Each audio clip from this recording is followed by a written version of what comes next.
हिंदुस्तान की कहानी के चौथे एपिसोड में आपका स्वागत है। पिछले एपिसोड में हमने इस बारे में बात की थी कि क्या इस्लामिक वास्तुशिल्प, इस्लामिक आर्किटेक्चर नाम की कोई चीज़ है। आज उसी सिलसिले से ज़रा हट के हम आगे बढ़ते हैं और इस चीज़ के ऊपर नज़र डालते हैं कि मध्य एशिया और तुर्किस्तान से हिंदुस्तान में आके बसने वालों के साथ आर्किटेक्चर में जो या वास्तु कला में, निर्माण कला में जो नई चीज़ें आईं, उनका हिंदुस्तान में जो आर्किटेक्चर था उसके ऊपर क्या प्रभाव पड़ा।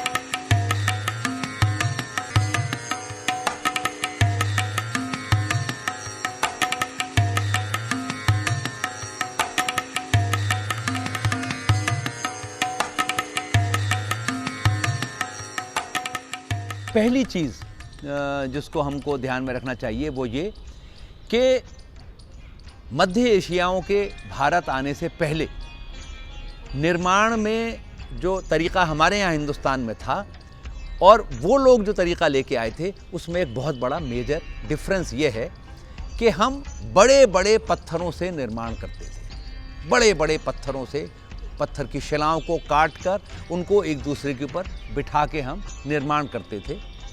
उस तरह का निर्माण अगर आप देखें तो खजुराहो में आपको मिलेगा, कोणार्क में मिलेगा। और उस काल में 6वीं, 7वीं, 8वीं शताब्दी से लेके 11वीं, 12वीं शताब्दी तक इस तरह का निर्माण हमारे यहाँ हो रहा है। उससे पहले के काल में अगर आप जाएंगे तो आप ये पाएंगे कि हम लोग बड़ी बड़ी केव्स कार्व किया करते थे, बड़े बड़ी गुफाएं बनाते थे, जिसमें अजंता है, एलोरा है, एलिफेंटा है और हिंदुस्तान भर में फैली हुई कन्हेरी की केव्स हैं।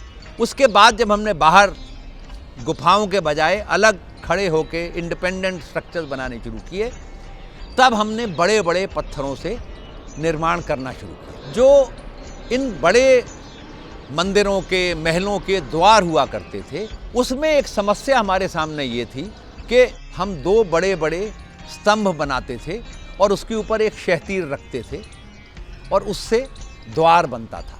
जब तक हमने इस तरह का काम करना शुरू किया, इससे बहुत पहले जब हम लोगों ने पहली बार इंसानों ने घर बनाने शुरू किए, तब भी दरवाजे इसी तरीके से बना करते थे। पेड़ों के 2 तने ज़मीन में गाड़ दिए जाते थे और उसके ऊपर एक बड़ी टहनी या एक पेड़ का एक और सिरा ऊपर रख के, बाद में जब हमने पेड़ों को काट के और लकड़ी का काम करना शुरू किया तो हम उसके चौकोर स्तंभ बना लेते थे। बाद में ये पत्थर से बनने शुरू। जब तक लकड़ी से निर्माण हो रहा था तो आप 2 मंजिली, 3 मंजिली बिल्डिंग लकड़ी की बना लिया करते थे, उसे कोई समस्या नहीं होती थी। लेकिन जब पत्थर से बनना शुरू हुआ तो क्योंकि पत्थर भारी बहुत होता है और पत्थर में लोच नहीं होता जो लकड़ी में होता है, तो जब दूसरी मंजिल बनाई जाती थी तो कई बार ये शहतीर टूट जाता था। इस समस्या से उबरने के लिए एक और शेप बनाई गई जिसे तोड़ेदार मेहराब कहते हैं या कॉर्बेल आर्च कहते हैं। ये ऐसे बनती थी कि 2 स्तंभ लगाए गए, उसके ऊपर 2 पत्थर रखे गए जो थोड़े से आगे बढ़े होते थे और थोड़े दीवार में धंसे होते थे। फिर थोड़े और आगे बढ़े हुए सेकंड स्टेज पर और थोड़े और धंसे हुए, और फिर तीसरा और आगे बढ़े हुए और धंसे हुए, और उसके ऊपर शहतीर रख दिया जाता था। उसके ऊपर आप दूसरी या तीसरी मंजिल बना सकते थे। अब सारा का सारा वज़न उस एक शहतीर पे नहीं आता था, वो नीचे जो कॉर्बेल लगे होते थे वो उसको सहारा देते थे शहतीर को, और इस तरह से हम बड़े द्वार बनाने में कामयाब होने लगे। ख़ास तौर पे ऐसे द्वार, इतने बड़े दरवाजे कि जिनसे हाथी गुजर सके। तो महलों में ऐसे बड़े बड़े द्वार बनाना अब संभव हो गया। मंदिरों में, ऊंचे मंदिरों में इस तरह के द्वार बनाना संभव हो गया। 12वीं शताब्दी के अंत में, 13वीं शताब्दी के शुरू में मध्य एशिया से जो लोग आए वो निर्माण की एक नई विधा लेके आए। पहाड़ों को तोड़ के जैसे भी जिस भी शक्ल में पत्थर टूटा करते थे उनकी मदद से निर्माण होता था। इसे रबल मैसनरी कहते हैं। और जो उनको पत्थरों को रख दिया जाता था उसके बीच में जो गैप होते थे उसमें एक प्लास्टर भरा जाता था और वो गारा बनता था दो चीज़ों से, चूने से और ईंटों के चूरे से, जिसकी जगह आजकल हम सीमेंट इस्तेमाल करते हैं। इस तरह इसका इस्तेमाल होता था, लेकिन ये सीमेंट से बहुत ज़्यादा मात्रा में इस्तेमाल होता था। इस प्लास्टर को सूखने में 1 साल लगता था। ये जब सूख जाता था उसके बाद आप उसके ऊपर चूने का लेप या चूने का प्लास्टर किया करते थे। उसके साथ वो मेहराब लेके आए। अब मेहराब की कहानी लाजवाब है। पिछले एपिसोड में हमने जिक्र किया था, वो रोम में शुरू हुई और हमारे यहाँ मेहराब पहुंची तुर्कों के माध्यम से। 13वीं शताब्दी के अंत में वो हिंदुस्तान पहुंची। दिल्ली में पहली बार गियासुद्दीन बलबन के मज़ार के ऊपर मेहराब का इस्तेमाल हुआ। मध्य एशिया के लोग टूटे फूटे टेढ़े मेढ़े पत्थरों से निर्माण कर रहे थे और गारे का इस्तेमाल कर रहे थे। हमारे राजमिस्त्री गारे का इस्तेमाल नहीं करते थे और हमारे मिस्त्री बड़े बड़े पत्थरों से बनाते थे। साथ में उन्होंने मेहराब भी इंट्रोड्यूस की, कहा ये बनाओ। और मेहराब भी जिस तरह हमारी कॉर्बेल तोड़ेदार मेहराब बनती थी, उसके बजाय मेहराब भी छोटे छोटे पत्थरों से बन रही थी, जिनको एक दूसरे से जोड़ने के लिए इस गारे का इस्तेमाल किया जा रहा था। तो हमारे कारीगरों को लगता था ये बिल्डिंग टूट जाएगी, तो हमारे कारीगरों ने क्या करना शुरू किया। जो तुर्की के, ईरान के कहीं का भी आर्किटेक्ट था, उसने जो डिज़ाइन बनाया था उन्होंने उस तरह निर्माण किया, लेकिन उसको बीच में मेहराब को भर दिया और उसके अंदर कॉर्बेल आर्च या तोड़ेदार मेहराब उसके अंदर लगा दी। ये एक चीज़ हो रही है जो इस पूरे दौरान होती है और 300 साल तक हमारे जो कारीगर हैं वो ये लगातार करते रहते हैं। 300 साल लगते हैं इनको ये समझने में कि ये जो ट्रू आर्च की जो शेप है इसमें ये कमज़ोर नहीं है। तो ये जहांगीर के काल के अंत में और शाहजहां के काल में मेहराब का असल इस्तेमाल होना शुरू होता है। जो दूसरी चीज़ होती है, जब गुंबद हिंदुस्तान में आता है तो वो एक अर्ध गोलाकार है, एक हेमिस्फीयर है और ऊपर से ख़त्म हो जाता है। हमारे कारीगरों को लगता है कि ये इनकम्प्लीट है, ये पूरा नहीं है, इसमें अधूरा है, इसमें कुछ कमी है। उसके बाद अगले 300 साल तक लगातार कुछ ना कुछ इसके साथ वो लोग करते हैं। शुरू में इन्होंने इसके ऊपर अमलका रखा। अमलका एक पहिए की शक्ल का होता है और उसको नॉर्मली आप मंदिरों के शिखर पे देख सकते हैं। अमलका सिंबल था सूरज का, कमल के फूल का और भगवानों के आसन का, और उसको मंदिर के शिखर के ऊपर रखा जाता था और उसके बिल्कुल नीचे मंदिर के अंदर गर्भगृह होता था जहाँ पर देवता की मूर्ति होती थी। वहाँ से हमारे आर्किटेक्ट्स ने उसको बोरो किया और गुंबद के ऊपर रखना शुरू कर दिया। नेक्स्ट स्टेज में हमने गुंबद के ऊपर कमल के फूल को बिठाया और कमल के फूल से पूरे गुंबद को कवर कर दिया। लोधी काल के बहुत सारे स्ट्रक्चर्स में हमको कमल मिलता है।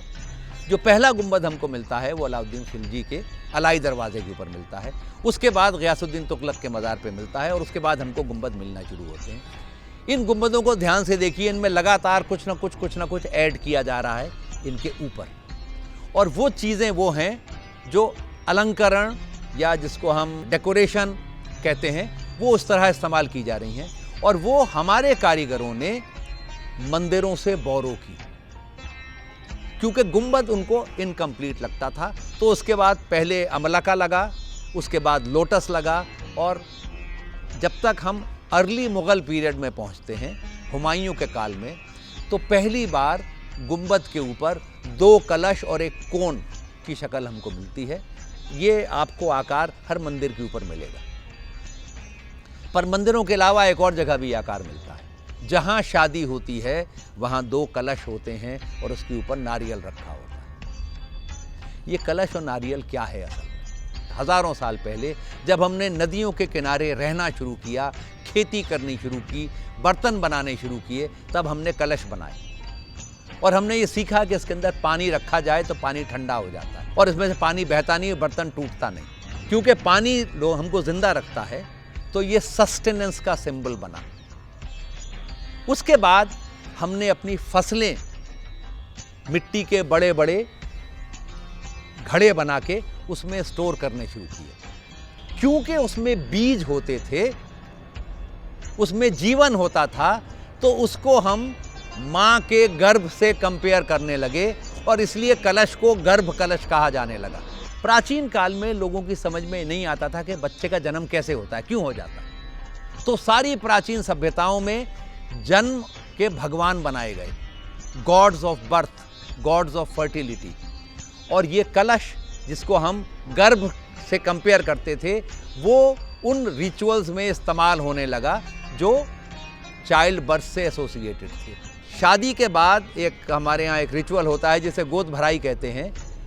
तो जो न्यूली मैरिड गर्ल लड़की होती है, उसकी गोद में बहुत सारे तोहफे रखे जाते हैं, गिफ्ट्स रखे जाते हैं। उसमें नारियल ज़रूर रखा जाता है, क्योंकि नारियल भी गर्भ का सिंबल है, फर्टिलिटी का सिंबल है। तो ये दो कलश और नारियल फर्टिलिटी का सिंबल है। और जितने हमारे प्राचीन टेम्पल्स थे, वो ओरिजिनली सारी दुनिया में जितने भी पूजा स्थल थे, वो फर्टिलिटी गॉड्स के टेम्पल्स हुआ करते थे। तो शायद इसलिए उसमें ये कलश कार्व होने लगे और फिर धीरे धीरे सारे मंदिरों में कलश कार्व होने लगे। जब मध्य एशिया के लोग यहाँ आए और उन्होंने मंदिरों के बजाय मस्जिद और मज़ार बनाने शुरू किए, तो पत्थरों पे काम करने वाले कारीगर वो सारे के सारे तो हिंदुस्तानी थे। जिन सिंबल्स को वो पवित्र समझते थे, वो उन्होंने इन मस्जिदों में और इन मज़ारों में उन्होंने कार्व किए। तो मेरे पीछे दरवाज़ा है, इसमें आपको 4 जगह ये कलश दिखेंगे। मेहराब के दोनों तरफ आपको एक और चीज़ दिखेगी, वो कमल का फूल। ये कमल का फूल यहाँ क्या कर रहा है? थोड़ा पीछे जाएं तो आप ये देखेंगे। एक ऐसे समय की कल्पना कीजिए जब हम लोगों ने शुरुआत में बसना शुरू किया था। ये धर्मों से पहले का समय है, जिसको हम एनिमिज्म कहते हैं। और ज़्यादातर आदिवासी समुदाय जो हैं वो एनिमिस्ट होते हैं। तो उनकी दृष्टि में जंगल की एक आत्मा होती है, पहाड़ की एक आत्मा होती है, नदी की एक आत्मा होती है, और वो उनका आदर करते थे। ऐसे समय में कोई एक मैदान में से गुजर के जा रहा था, और मुझे लगता है कि शायद वो कोई महिला रही होगी, जिसने एक गंदे से तालाब में, जौहड़ में, जिसमें कीचड़ था, सड़ी हुई पत्तियां थीं, एक सुंदर कमल का फूल देखा। और उसने शायद अपने आप से कहा कि इस गंध के बावजूद आप पवित्र रह सकते हैं। और उस तरह शायद तब कमल का फूल शुद्धता का, पवित्रता का सिंबल बना। उसके बाद हमने भगवानों की कल्पना की। ऐसे भगवान जिनके शरीर हमारे जैसे थे, लेकिन वो हमसे ज़्यादा शक्तिशाली थे, और इसलिए उनके 4, 6, 8 हाथ थे। वो उड़ सकते थे, वो जानवरों से बातें कर सकते थे। उनके पास वो सारी शक्तियाँ थी जो हम हासिल करना चाहते थे, लेकिन हमारे पास नहीं थी। लेकिन भगवानों के आकार इंसानों से मिलते जुलते थे। उनके 2 पैर होते थे, उनके परिवार होते थे, उन्हें भूख लगती थी, इसलिए उनको भोजन दिया जाता था। वो नाराज़ हो जाते थे, इसलिए उनको खुश करने के लिए पूजा की जाती थी, चढ़ावे चढ़ाए जाते थे। खड़े खड़े थक जाते होंगे, उन्हें कहीं बैठना ज़रूरी होता होगा, लेकिन वो भगवान थे तो कहाँ बैठेंगे? भगवान तो केवल पवित्र जगह पे बैठ सकते हैं। तो इसलिए हमने सारे भगवानों को कमल के फूल में बिठाया। जितने हमारे भगवान हैं, उनका आप जितना चित्रण देखेंगे, वो हमेशा कमल के फूल में विराजमान होते हैं। सरस्वती, लक्ष्मी, गणेश, कार्तिकेय, विष्णु, ब्रह्मा, शिव। उसके बाद बुद्ध मत ने जन्म लिया, गौतम बुद्ध। और गौतम बुद्ध की जब मूर्तियां बनने लगी तो उनको कमल के फूल में बैठा दिखाया गया। हिंदुस्तान में सारे मंदिरों में कमल का फूल कार्व किया जाने लगा, क्योंकि ये प्योर समझा जाता था। जब मध्य एशिया से लोग आए और उन्होंने मस्जिदें बनाने शुरू की और मज़ार बनाने शुरू किए, तो हमारे स्टोन मेसन्स, उन्होंने मेहराब के दोनों तरफ कमल के फूल कार्व किए। और केवल कमल का फूल ही कार्व नहीं किया गया, हुमायूं के मकबरे में उसके चारों तरफ सूरज की आकृति बनी हुई है। जमाली कमाली की मस्जिद में कमल के फूल की तरफ सूरज की आकृति बनी हुई है। हुमायूं के मज़ार में 6 कोने वाला स्टार बना हुआ है।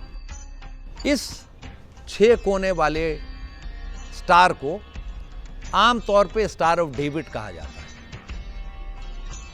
लेकिन हिंदुस्तान में ये मध्य एशियाइयों के आने से पहले से मौजूद है और हिंदुस्तान में इसको आदि यंत्र कहते हैं या शक्ति चक्र कहते हैं। ये जो ट्रायंगल है ये फेमिनिन एनर्जी या शक्ति का सिंबल है और ये जो ट्रायंगल है ये शिव का सिंबल है। तो अब ये स्टार ऑफ डेविड है या शक्ति चक्र है, ये कौन तय करेगा? डेविड का ये जो 6 कोने का स्टार है ये इजराइल के झंडे पर भी बना हुआ है, लेकिन यहूदियों की धार्मिक किताब में डेविड का जिक्र नहीं है। लेकिन वहाँ से लेके और यहाँ तक, और जो कुतुब मीनार के पास जो अलाई दरवाज़ा है उसकी जो 3 मेहराबें हैं उसके अंदर भी ये 6 कोने वाला स्टार है, और लोधी गार्डन में जो मस्जिद है उसके अंदर भी 6 कोने वाला स्टार है। और ये हुमायूं के मकबरे पर भी बने हुए हैं। और हुमायूं को एस्ट्रोनॉमी में बहुत इंटरेस्ट था, तो क्या इसका ताल्लुक हुमायूं की एस्ट्रोनॉमी से है या ये केवल 2 ट्रायंगल हैं जिनको अलग अलग सभ्यताओं ने अलग अलग तरीके से परिभाषित किया? इस पे बहस करना कि नहीं ये स्टार ऑफ डेविड है या ये शक्ति चक्र है और ये केवल वही है, ये गलत है। ये तमाम चीज़ें, ऐसे बहुत सारे सिंबल्स हैं जो दुनिया भर की सारी सभ्यताओं ने इस्तेमाल किया है, और इनको ये ज़बरदस्ती करना कि ये इस धर्म की हैं या उस धर्म की हैं, ये गलत है। हमने जहाँ बात शुरू की थी वो इससे की थी गुंबद के ऊपर कैसे धीरे धीरे ये अमलका से लेके और लोटस से लेके और कलश तक कैसे उसके ऊपर इस्तेमाल हुए। हमने देखा कि कमल का फूल किस तरह मेहराब के अंदर इस्तेमाल हुआ, कैसे कलश मस्जिद की मेहराबों में इस्तेमाल हुए, और सैकड़ों साल होते रहे और इससे किसी को कोई समस्या नहीं थी, जब तक यहाँ पर अंग्रेज़ इतिहासकार नहीं आ गए और उन्होंने देख के कहा कि ये तो हिंदू है। उस दिन कमल का फूल हिंदू बना।